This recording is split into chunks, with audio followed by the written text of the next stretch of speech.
Welcome to Wrestling with Siblings. I'm your host, Araceli, and this is my co-host, Armando. Hi guys, I'm Armando. Welcome with Wrestling with Siblings. We have a very special episode today. Well, like always, we always have a special episode. So it's that time for you to silence your cell phones, hold your applause, and listen to Wrestling with Siblings. We got a pretty good show today, guys. If you make it to the end, you already know we love you guys. So let's get started with Raw. It was live in Toronto.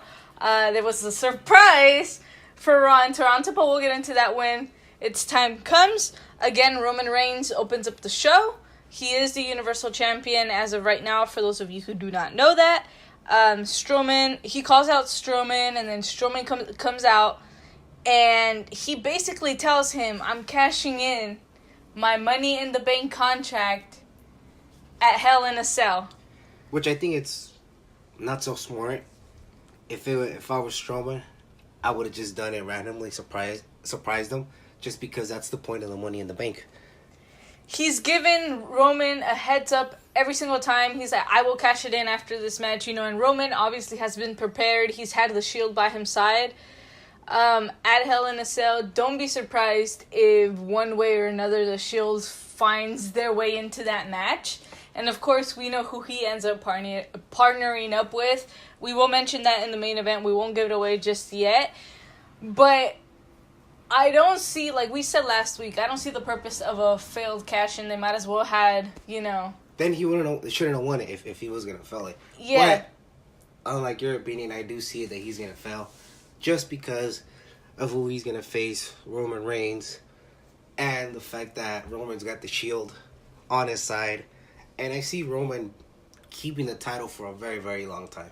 Oh, I see him keeping it for a very, very long time, too. But it would be nice to actually have Strowman, someone completely new, somebody completely different, be the champion and carry the business onto what we like to call the future, Because as we know, the top guys of the business right now are AJ, Roman, Seth, Dean Ambrose. Those guys are pretty much running the business as of right now. So I'd like to see somebody other than them.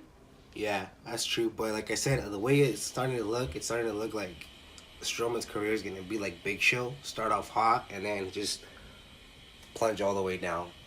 Like I said before in previous podcasts, I wouldn't like to see that. But yet again, he's facing Roman. So anything could happen. And then Dolph Ziggler and Drew McIntyre come out, and they're talking about Seth Rollins and how he stole the Intercontinental Championship, which technically he didn't steal it, but you know how that goes.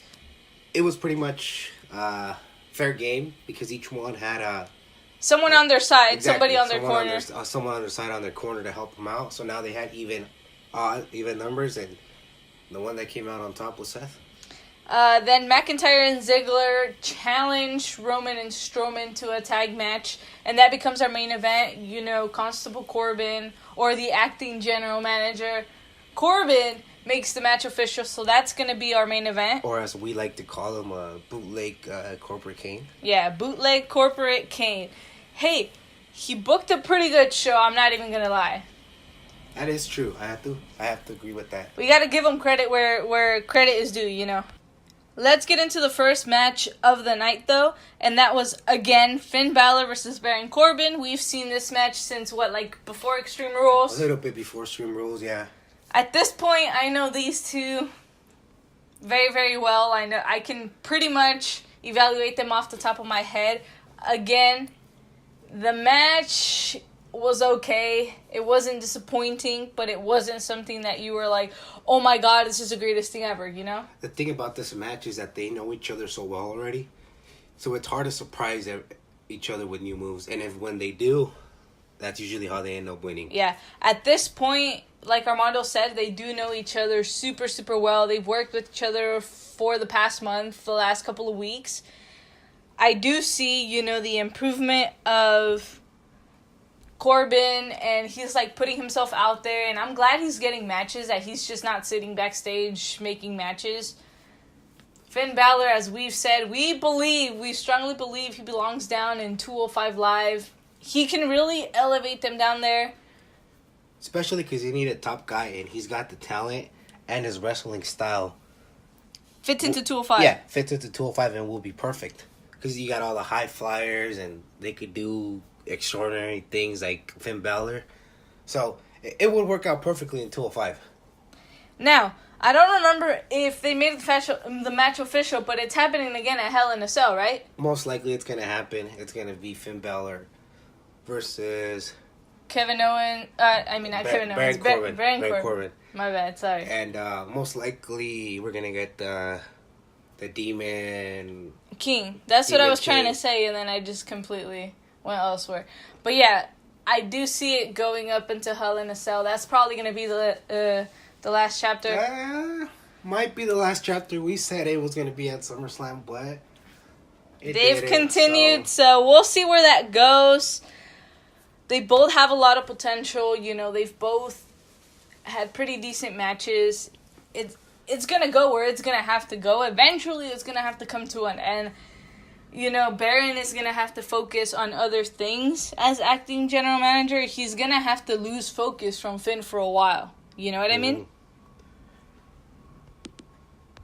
Yeah, and then to follow up on that, Baron Corbin gets himself disqualified, and him being the manager, he could pretty much come up with any match. So on the go, grabs a microphone, says that it's now a no disqualification match, and ends up winning and beating Finn Balor. He ends up winning literally like a minute later, maybe even less than that. Yeah. Hey, he's acting general manager. He can do what he wants, but yet again, he's abusing his power. He is, because he completely just was like, oh, well, you know what? This isn't over. We are having another match. We're restarting the match, and it's going to be a no disqualification match, which eventually he ended up winning anyway, so it's not like it really mattered if it was a DQ match or not. Yeah. You know, it was just one of those things where he's now the manager, and he gets to make all these decisions. And I look forward to seeing where this goes, but hopefully it comes to an end at Hell in a Cell. Sasha versus Dana Brooke. You know, we do see Apollo backstage, and he ends up saying that it's a warm-up match for Sasha. Actually, it was Titus. Titus O'Neil was the one that got the match for Dana Brooke, and Dana was all excited because she didn't know who it was, and then she finds out it's Sasha, and then her face was like, what? Hey, but that's good, because if you're gonna go into the ring, you want to go against the top stars to prove yourself. Exactly, and you already know that whoever gets in the ring with Sasha, they end up delivering. She's really good at what she does. She's one of the top female wrestlers that we have on the roster. And actually, Dana Brooke, she actually did a pretty good job. Yeah, she did really good. She really impressed me. Just the way she was carrying the match in that moment, she was taking it to Sasha. Pushed Sasha not to the limit, but pushed her. Gave her a match. Even though it was short, but gave her a good match in those few minutes. What I didn't like, though, is that this match was maybe like 2 minutes long. Dana could have done way more with more time. You know, she was under, get in there, do what you have to do, and then, you know, basically get out. She was there for about 2 minutes. She only wrestled Sasha for 2 minutes. If she would have gotten more time, I believe the match could have gone better. You know what I mean? And the match wasn't horrible. The match wasn't bad. It wasn't bad at all. But the more time you give your talent, the better they're going to showcase their talent. And the more creative they get with all their movesets. Exactly. And I feel like we should have gotten more time for this match. But yet again, she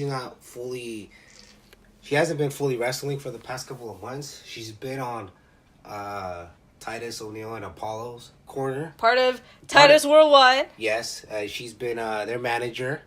So it kind of makes sense why she had a short match too. I mean, Sasha did put her in a submission hold. Yeah. And I'm happy she's getting the opportunity, because we haven't seen her wrestle for a while. I believe she was with what? Was it Alexa or Charlotte? Well, I don't know, but I know she wrestled at the Rumble, obviously. Before she was with Charlotte. Yeah, but she wrestled at the Rumble, though. I think that's the most recent match she's had. Yeah. So, I mean, give her an opportunity, and she can showcase herself. We've seen her in longer matches, and you can tell she's really, really good. You know? And right now, Sasha, I like where they're going with her storyline with Bayley. Very big surprises can come from that. I strongly believe that. Maybe at Evolution, we'll see something that nobody's expecting. Yet again, we don't know. You know, we're just predicting and putting things out there. Yeah. Like she said, we're predicting. Other than that, like you said, Sasha, she's been doing a great job with Bayley. I know they're her super best friends.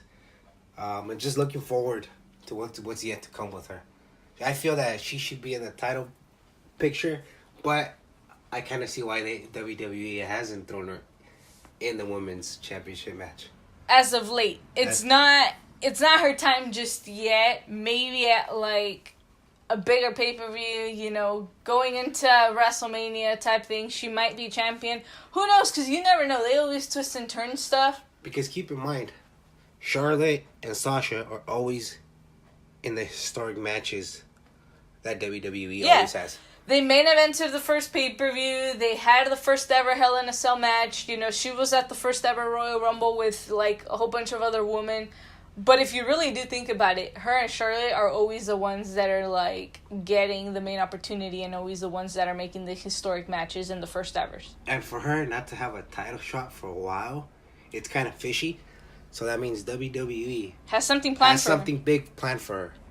It could be with Bayley or it could be by herself. But we know that for a fact that WWE must have something underneath their sleeve. Yeah, and I mean, she's really good. We know that. Everybody knows that. Like, she's at that point where she doesn't have to prove herself anymore. She's already proven herself down in NXT and on the main roster. It sucks how she's only had, I think her longest title reign on the main roster has been like 2 weeks tops. Last year, SummerSlam, yeah. I think was the last time she won the championship. Correct, but I believe so too. But I think her biggest obstacle in Raw would be Ronda. Yeah. And that's another thing too why I think she hasn't been champion yet. It's just because Alexa and Ronda are two of the top women in the business right now. You're right, and they are selling like crazy, and I mean, they have something else planned for Sasha. We know that for a fact. It's gonna happen sooner or later. Like I said, maybe Evolution, you know, she's always part of everything that has to do with history. So you can expect her to have a big match at Evolution. Yeah. Alright, let's get into Seth Rollins versus Kevin Owens for the Intercontinental title. I love this match. This match was probably the main event for me, personally. I agree with that, and also it was the best match of the night. That's why it was the main event for us. Yeah. Other than like the main event that was the actual main event, this one was actually better than the actual main event. Seth Rollins, the Intercontinental title. Kevin Owens brought it to him. He took him, I don't think to his limits, but I think above his limits. He took him to a place that I have never seen Seth Rollins be at. And keep in mind, if it wasn't because Kevin Owens made one mistake during the whole match, if not, he would have. I'm pretty sure he would have won. We would have had a new Intercontinental champion. Yeah. As of right now. Yeah. But he made the mistake, and that's what cost him. But you gotta admit, the match was brilliant. From beginning to the end, we were 20 seconds into that match, and I told Armando, this is the match of the night. And it was only 20 seconds into that match. Yeah. That's how you know you have two elite superstars competing at an elite level. That is correct. And again, like I said, I've always liked Kevin Owens in the ring and outside the ring. Same thing with Seth Rollins. I mean, every night he just goes out there and proves why he is Mr. Monday Night Raw. And you had the Kevin Owens show on the other side. And he pretty much showed why it's his show. You know, you have two of the top guys in the business. Yeah. On the same show, on the same night, tearing the house down. And again, these are the type of matches we want to see. See, this is a match you haven't seen, and it's super unexpected. Where you're like, ooh, this is a match that the moment he came out, you're like, oh my god, no way, we're really going to see this. And then you see it, and you're like, oh my god, this is amazing what these guys can do. Whereas you have, and nothing against Corbin and Finn. But look at the difference. You get a match that you haven't seen or at least for a while, and then you're like, this is killing it, man. Why can't we get more of this? Whereas you're getting a repetitive match, and you get tired of seeing the same thing over and over and over again. And both Seth and Kevin, they're both super creative. You can expect something new from both of them. And just the fact, for Kevin Owens' size, you know, the athleticism he has, the way he throws himself out of the top rope, does all these high-flying moves. I mean, it's just amazing. And keep in mind, Kevin Owens came out by himself. Yeah. He came out by himself. Yeah, but, I mean, come on. We know... Well, yeah, but, you know... And let's get into... Wait. It's part of his plan. It's part of his plan. I was just about to get into that. You know, after the match, he lost. And he was... You can tell he was pretty upset. But he's not standing, but he's sitting, like, in the middle of the ring. You know, they go to commercial, they come back, and he's still there. And he basically doesn't say anything. He just grabs the microphone, and he's like, I quit, and just walks out. Personally, obviously, it's part of a storyline, but I think it's all part of his plan. I think this is the perfect opportunity for him to bring back, or to bring AOP with him, especially based on what we saw at the main event of Raw. Which we'll get to it later. I'm sorry. Which we'll get to it later. And so, this is the opportunity. And like we've said, we would love to see him with AOP. Think about it. I mean, I know you guys all saw Raw. Yeah. And so, you guys all know what the ending is. So, I feel like he can take down the Shield with the powerhouse that is AOP. Yeah, and like I said earlier, that was my number one pick for Kevin Owens if he was going to form an alliance with somebody. You know, and like this match was super creative. Not only is Kevin creative inside and outside of the ring, but it's like you have two talents that completely never disappoint. You can put them up against whoever you want, and they're going to have a 5-star match. We already know that. And you had two 5-star superstars competing against each other, and the people were into this match. I was into this match. There wasn't a moment where you couldn't keep your eyes off the TV. Just as simple as that. You know, and I want to see more of this. I'm not saying like the same match, but I do want to see more random thrown together matches that actually have you at the edge of their seat. You know, where you're just like, ooh, this is a match. I give this match a 10 out of 10. And then one of the things that I really like about Kevin Owens is how he's always willing to go above and beyond to win the match. You know, whether he gets more aggressive, he always finds a way to try to win the match. And that's what I like, because that's what makes his matches even better. And he even brought out something that was super unexpected. He did a stunner to Rollins.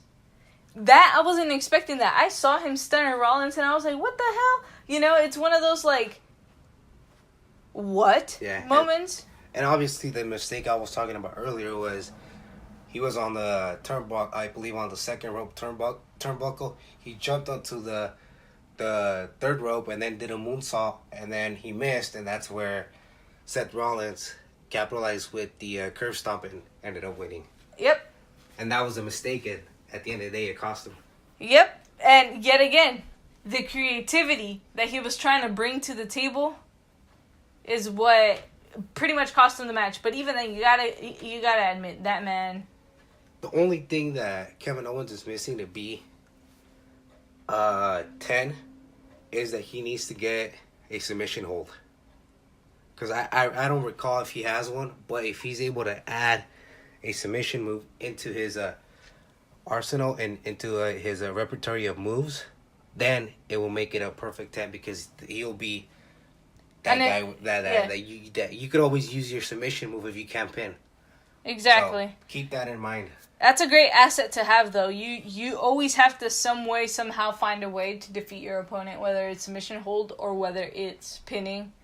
We'll get into that later. I'll show you why, because Ronda is one of those people that you just can't pin her.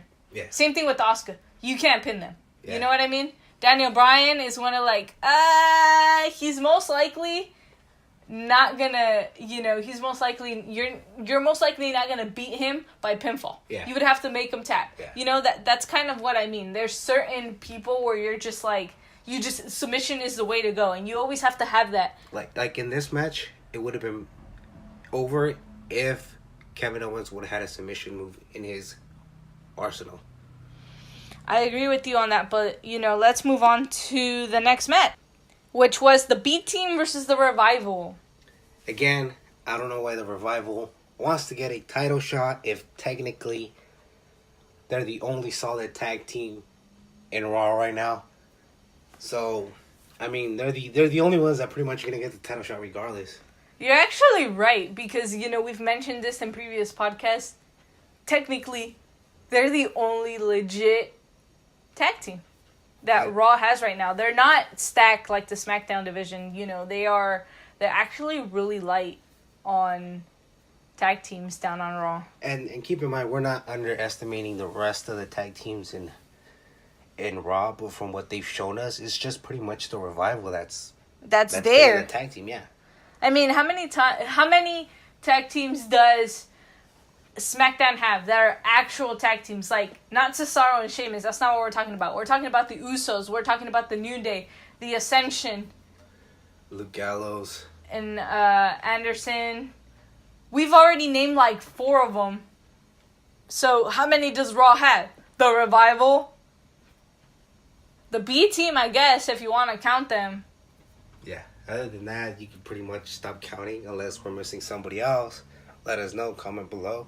If we are missing somebody else, we're always open to new ideas, new possibilities. Now, keep in mind, we're probably going to see this match again at Hell in a Cell, which at this point, I think the Revival are just going to have to beat the B Team. I say that because at Raw, they got their first loss as a tag team. That is correct. So don't be surprised if the Revival wins at Hell in a Cell. That's if they have a match. They most likely will. I mean, I see it being something that it's bound to happen. But then after, let's say the Revival wins, who do you see the Revival facing for the tag championship? Oh, yeah, that's a good question. That really is a good question. But we're not going to have the Revival feud with the B Team for the next 8 months. That is correct.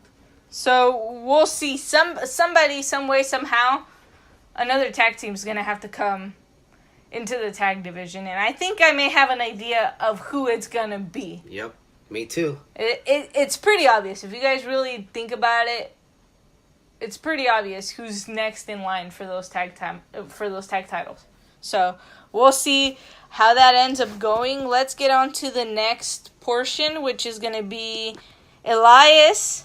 He comes out and he gets interrupted by the one and only Trish Stratus, 7-time Women's Champion, WWE Hall of Famer. She told Elias off. Keep in mind, they were in Toronto, Trish's hometown. I personally didn't expect it. I don't know if Araceli did. I mean, I heard rumors that she was backstage, but it's one of those things where you're just like, they always say somebody's backstage and they never use them or they never do anything with them. And, and I expected her to come out during the Alexa part, not during Elias, so it kind of was a surprise. Obviously he goes to a city, he talks trash, and she didn't like it. She comes out, and the moment her music hit, I was like, ooh, no way, I completely lost it. Armando was there. He is my witness. Yes, fortunately I lost it too. And how can somebody not, though? It's Trish Stratus, a pioneer to the women's division. And then what ends up happening is she ends up slapping him.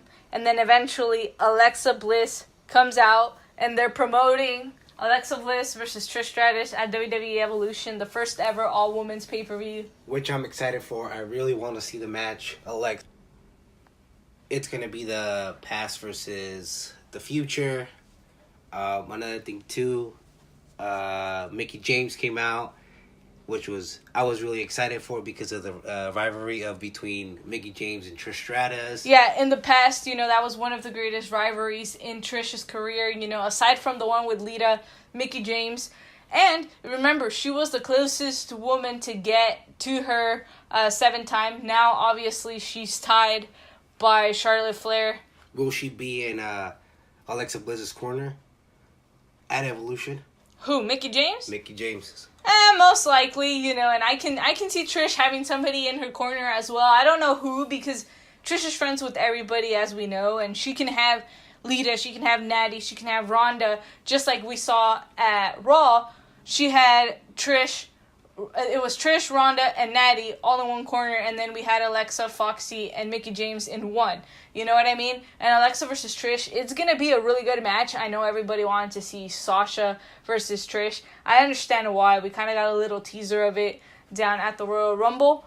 But I feel like Alexa is the right woman to go up against her. Not only like is she selling crazy amount of merchandise, she is talked about on a daily basis. Like I am on social media, I see everything that's talked about. People talk about Alexa Bliss on a daily basis, whether it's good or bad. If you're booing her, she's doing her job.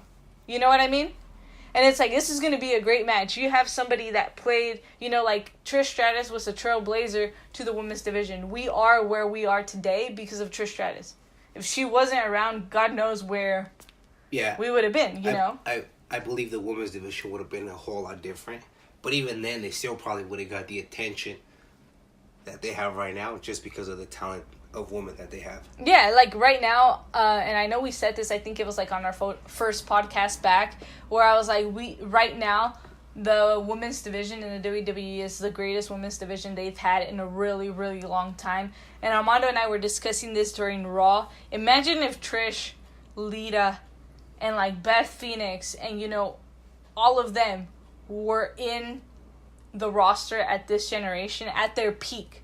Imagine what the division would be like. Oh, it would be a great division. I mean, like we said, you already have the roster with the elite superstar of women. Now adding Trish and Lita and the rest of the women that were part of this woman evolution. Dude, imagine all of them at their peak. This women's division would be the most talked about thing in like sports ever, because you would have like such a variety of women and stuff. Yeah, you'll have the best of the best. Yeah, you would have the best of the best in the business, and I feel like without Trish, without Lita, without the Bellas, without Sasha, without everybody in this division, we wouldn't be having this pay-per-view. You know what I mean? All right, so Alexa, she's announcing that she's invoking her rematch clause at Hell in a Cell, so we can expect, to have Ronda versus Alexa Bliss at Hell in a Cell. Again, I think, we'll say the prediction now. I think Ronda is retaining. I would have to agree with you. I don't see Alexa winning the championship back anytime soon. I mean, we've had her as champion for as long as I can remember. I don't even remember when she won the championship. Yeah, me neither. It's been that long. You know what I mean? So she announced that, and it's going to be very interesting to see, where they decide to go with Alexa. She's probably going to be putting over other talent. I'd like to see her go up against somebody like Liv. And it's not that Alexa Bliss can't be Ronda. I believe she can. It's just that it's Ronda's time.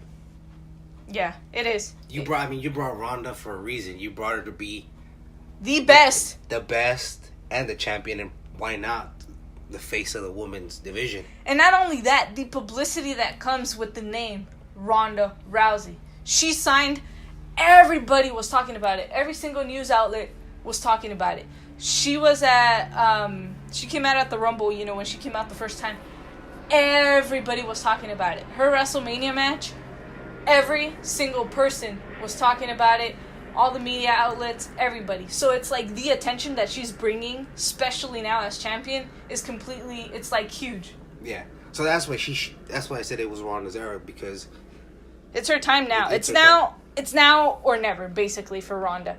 This basically all leads into Natty versus Alicia Fox. I mean, the match was okay. It was pretty good. I'm not even gonna lie.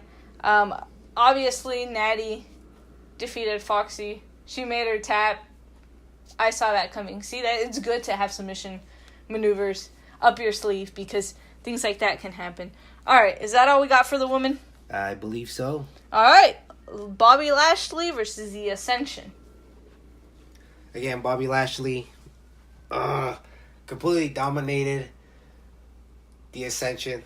But yet again, I'm upset what they're doing with him. I feel he's got way more potential to be doing bigger things. He should be in the main event picture, you know, but right now, I don't see it. Roman has other people to worry about. He's got other stuff. You know, and he kind of reminds me of Finn Balor because they're just kind of throwing him out there with random superstars, and they don't have an actual storyline for him. It's kind of like they don't know what to do with him. It's not that they've lost faith on him. It's just they don't know in what direction they want to go with him. You know what I mean? So they put him with Elias. Why? People tune in to see Elias. You know what I mean? Like, this time he faced the Ascension. Why did he face the Ascension? I have no idea. They just thought it was, I guess, brilliant. We haven't seen the Ascension in a while, too, so... I didn't think they were part of the roster anymore. I hate to say it. Sorry for the interruption, but I hate to say it. I mean, the Raw Tag Team division just completely sucks because, I mean, I didn't even know the Ascension was there. Hey, how many times have they even come out this entire year? I don't even remember the last time they came out. I'm sorry, like, we're not trying to be, you know, mean or whatever, but I don't remember when the last time I saw them on TV was. Yeah, and it's true. And they are the other real tag team that Raw has, but basically that's about it. That's all they have. Anyways, aside from that, let's get into Dean Ambrose versus Jinder Mahal. Again, ever since Dean Ambrose's return, he's looked a lot better. He's hit the gym. He's adding new moves to his arsenal. Jinder, I've seen his improvement. I've seen, you know, based on where he was a few years ago. You remember when he was part of 3MB to where he is now? He has grown insanely. Like, he's at that point now where he is main event worthy, is what I want to say. Like, he has the potential. He is out there. He can cut the promos. He can do what a champion has to do. And, I mean, that was probably the main reason why he was a champion, too. Because he was able to do all that so well. And his wrestling skills have improved. Like, they really have. And, you know, we just saw Dean Ambrose come back. This is, his third week back. It's going to be very interesting to see where they go with him. Obviously, he's kind of in, like, between two storylines right now. Yeah. He's with, like, the whole Roman storyline type thing, and then he's doing his own thing, you know. So, it's going to be interesting to see how they manage both storylines. Again, Dean Ambrose dominated the entire match, pretty much, against Jinder. And then, Jinder doesn't have a solid storyline, you know, and it's going to be interesting to see where they go from here. Now let's get into the main event, which was Drew McIntyre and Dolph Ziggler versus Braun Strowman and Roman Reigns. To sum up the main event for you guys, Roman starts the match. He basically never tags in Braun Strowman, and when he does, the unexpected happened. Actually, it wasn't unexpected because I already saw it coming. I knew this was going to happen. I was talking to Armando about it the other day. He's like, no, that makes no sense. And I'm just like, dude, it makes perfect sense. But what ended up happening was Roman Reigns tags him, and then Braun just completely starts staring down at Dolph and McIntyre, and then everybody's like, okay, well, he looks mad, you know, it was normal. He's going to go into the match. Yeah, and, you know, kick some butt. And then he completely just partners with them because they start attacking Roman, and then he starts attacking Roman, and then the Shield comes out, and they completely destroyed the Shield. This makes perfect sense. As I said earlier, I read social media and I saw people were like, what? This makes no sense. It makes perfect sense. It makes perfect sense. Because think about it. Braun Strowman was going to need somebody by his corner to take down Roman Reigns. Because Roman has the Shield. Who else was he going to partner with? And if you think about it, McIntyre and Dolph were already feuding with Seth and Dean, so it only made sense that their partner was going to be Braun. The moment Braun got involved with Roman Reigns, I was like, okay, he's going to have to partner with Drew McIntyre and Dolph Ziggler to take out the Shield. And this version of the Shield is pretty much set to protect Roman Reigns from the title. Exactly, from losing the championship. Yeah. So that's why we said he's going to keep it for a while, but at this point, we have Braun Strowman, and he did say he's still cashing in. I think this was the perfect opportunity.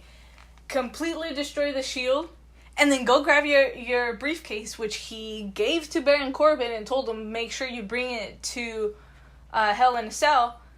And I was like, why didn't you just go grab the briefcase, come back out, cash it in, and just become champion then and there? Again, this was the perfect opportunity to cash. I don't know why he has the habit of telling Roman when he's going to cash in. I mean, personally, like I said earlier, I would just cash in random when it's unexpected. Yeah, I would, if I was Money in the Bank, I would wait for the perfect moment. Somebody just got done destroying the champion or whatever, kind of like the Iconics did with Carmella or whatever the case may be. But you don't go announcing, hey, I'm cashing in tonight, or hey, I'm cashing in here. So I don't know why he didn't just run to the back while Ziggler and McIntyre were causing damage. I don't know why he didn't just go grab it and cash in, which, obviously it's going to be the main event for Hell in a Cell. I saw it coming. I didn't. But, yet again, it was great. It was awesome. It was probably other than the Seth Rollins, Kevin Owens, Trish, Stratus coming out, and Strowman partnering up with Dolph Ziggler and McIntyre was probably the three best parts out of the show. And nothing against the Shield. I love the Shield, but it feels good to know that somebody can compete with the Shield. That somebody is willing to take them out. You know what I mean? Yeah, definitely. Alright, let's get into the show. The A show. The best show out of the two brands. And obviously we're talking about SmackDown. Again, it was in Toronto, Canada. The New Day, they have a celebration for becoming a five-time tag team champions. Another thing, too, that caught my attention was, why was Big E wearing the tag team title belt if he really wasn't part of the match? Yeah, because last I remember, it was Kofi Kingston and Xavier Woods who won the tag titles. And when the show opened, I told Armando, I was like, why is Big E wearing the title? Like, I get it. They're a partnership, it's kind of like a brotherhood type of thing, and I understand. They're willing to share. They don't care who carries the championship. He's joining the bandwagon. He's joining the bandwagon. Oh, my God. But, hey, and then, they're having this celebration, and then somehow they end up being commentary, and they have an orange table with pancakes, and they're on commentary. They're literally right next to the... they're usually set up where the Spanish announce table is. Another thing that happened was they had a surprise visit. It was from King Booker. Oh, yeah, King Booker came out. Sorry, I forgot that King Booker came out. It was pretty awesome. What did they do? The Spinaroonie? We get to see the Spinaroonie, which Big E struggled to do the Spinaroonie. It's a must watch. If you guys haven't seen it, go find the video. It is hilarious to watch.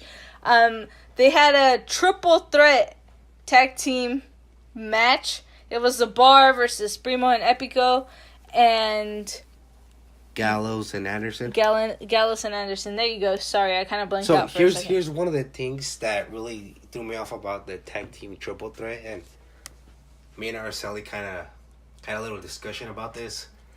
Why is it called a triple threat tag team match if there's only two tag teams competing? And I get what WWE does with this, but it's just why only two?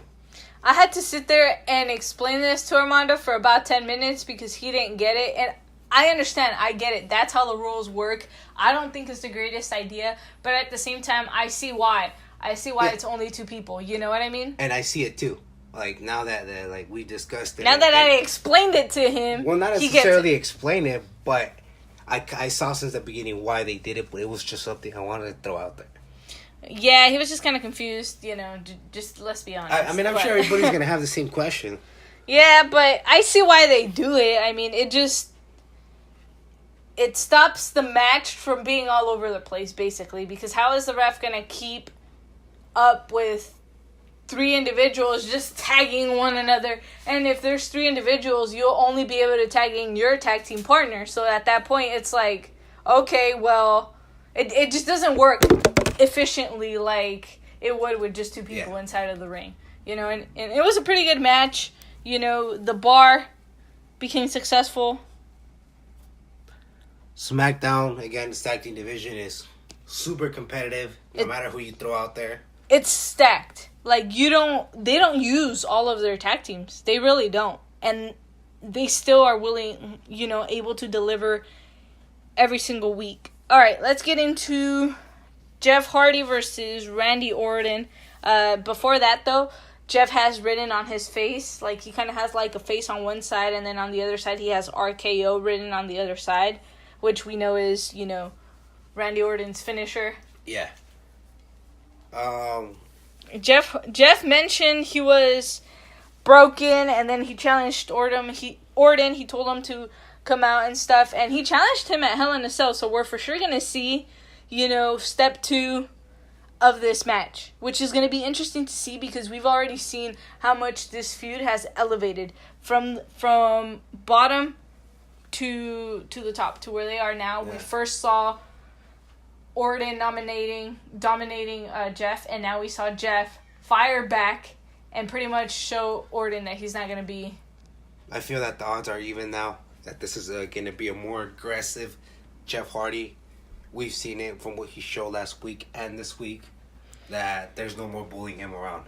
Nope. He's going to give Randy a fight, and he's going to bring it to him at Hell in a Cell. We'll see how that match goes. You know, there really is not much to say about these matches, but let's get into Naomi versus Billie Kay. Again, this is the second week that we see Naomi on TV. It's been a while since she was on. She was in action again this week, and it's good to have her back on TV. Like, she is one of the most talented, most athletic that the women's division has right now. I don't want to say she is like the only one, because there is, you know, a bunch of women, but she's definitely up there. She's always bringing something new to the table, like we've said before. And again, she proved why she was women's champion back at WrestleMania a couple years ago. This was like what, like a 1-minute match? It didn't even didn't even last that long. No. And then, you know, Billie took advantage, and again, the head game that the Iconics are playing is just brilliant. Yeah, it really is. I mean, I can't wait to see what they decide to do, you know, with the Iconics. They haven't really been in like a proper storyline as of late, so I do want to see them actually face somebody. So let's get into Almas versus Daniel Bryan. Yes, but before that, Brie Bella and Daniel do come out, you know, and they start talking, yada, yada, yada, yada. It wasn't really that important. And then they're interrupted by El ídolo? By the duo right now, En La Muñeca. And I was just like, ooh, are we going to get a match? Are we going to get a match? And, you know, Daniel Bryan is like, hey, if only I knew somebody that can actually make a match, you know, because I can't make matches. And then he tells Paige, and then Paige is nowhere to be found because, you know, her office is, like, on the other side of the building. But she finally comes out, makes it a match. Selena wanted to prove a point. And, you know, Miz and Maurice were nowhere to be seen. They were seen backstage, and then eventually the Miz and Maurice interfere into this match. Brie attacked... she attacked Selena Vega because she was going to interfere in the match. And then Miz came out and attacked Daniel Bryan. And then, you know, it was a disqualification. Almas and Daniel Bryan had a similar wrestling style, which is what made their match watchable. Not that, you know, it wouldn't be watchable, but it was at that point where you would be so into the match because they have similar, they have similar wrestling styles. It's very technical. It fits both of their styles. It's pretty much what we're trying to say. Especially because Almas came from the Indies. Has that lucha libre background. If I'm not mistaken, Daniel Bryan was also in. He was in the Indies. In the Indies, did a little bit of lucha libre down in Mexico. If I'm not mistaken, like I said. They seemed very, very comfortable with each other. It wasn't like they were very new to each other's wrestling styles. You know what I mean? They were super, super comfortable. It made the match worth watching, I guess. And I know I already said that, but I have to emphasize on it. And then, again, Andrade, week after week after week, keeps proving why he can hang with the big boys. We already know Daniel Bryan could. But it's just, Andrade is just every day comes out and impresses everybody. And he's showing, like, why he belongs in the title picture, whether it's the U.S. Championship or whether it's the WWE Championship. I say give him a championship. I would start off with the U.S. and, kind of build him up from there. Yeah. But having Zelina Vega by his side has really, really elevated him. It's really, really helped him. I never envisioned, Almas and Vega teaming up with Miz and Maurice. But, hey, it happened. It was pretty cool. It both seemed like they both knew kind of where they were going. Yeah, they had a little chemistry. And don't be surprised if they end up being an alliance, and if Miz could also elevate his career to that next step where he needs to. Yeah, I mean, we saw what he did with the Mistrage, so he can definitely do something for Andrade and Zelina. But let's get into the main event. Again, this is becoming something that's normal. And I'm not saying it's a bad thing. This is really good because now people are not as surprised as it would be back in the day. Carmella and Charlotte main eventing. We have the women in the main event. The match was really good. I'm not even going to lie. The match was good. I enjoyed it. I did too. Again, I could enjoy more feuds like this. And it's super interesting because I was like, ooh, is Charlotte going to get it? Is Carmella going to get it? And, Charlotte retained. And just the fact that Carmella has been giving great matches to Charlotte. Yeah, and not just Charlotte. Like, she's had great matches with Becky. She's had when they had the triple threat. She was really showing like, hey, this is why I was the SmackDown Live Women's Champion, and she's proving why. And keep in mind that the times that Charlotte has beat her, Carmella has tapped out. Exactly. So she hasn't really gotten the complete pin, And when Charlotte did win the championship recently, at the most recent pay-per-view, she didn't pin Carmella. She pinned Becky. And Becky, obviously comes out, and I'm going to censor it because I don't want to say it, but she basically tells her she's taking her title back. And then she calls her, a mean word. The B word. Yeah, the B word. It's literally on YouTube. You guys can watch it if you want to.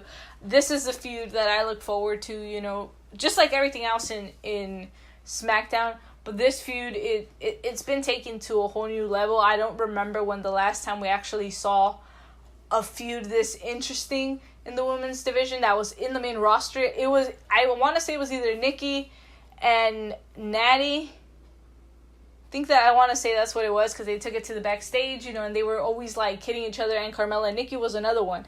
But this one, they had to bring out the entire roster last week, so this is going to be the match to watch at Hell in a Cell. I personally think it belongs inside of Hell in a Cell. I don't want it to just be a regular, match. I want it to be a Hell in a Cell. I want them to, get that opportunity, even though Charlotte has already had a Hell in a Cell match against Sasha Banks. So, I want to see Becky inside a Hell in a Cell with her. Me too. And just because of the feud that they had these past couple of weeks, all the build-up, and just let them loose inside the cage. Let them just beat each other up and let all that intensity out.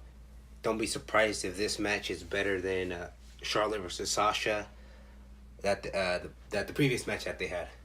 It's going to be very interesting to see where this match ends up going. I'm looking forward to it. It's going to be fantastic. Both women are going to tear it down. Imagine the damage that's going to be caused inside Hell in a Cell. And on top of that, these two women know each other so well. They know all their moves, so they're going to bring something new to Hell in a Cell in their match. And I'm looking forward to that. So, guys, that's all we have for you guys on this episode of Wrestling with Siblings. Join us next week. Do not forget to like, comment, share, and subscribe.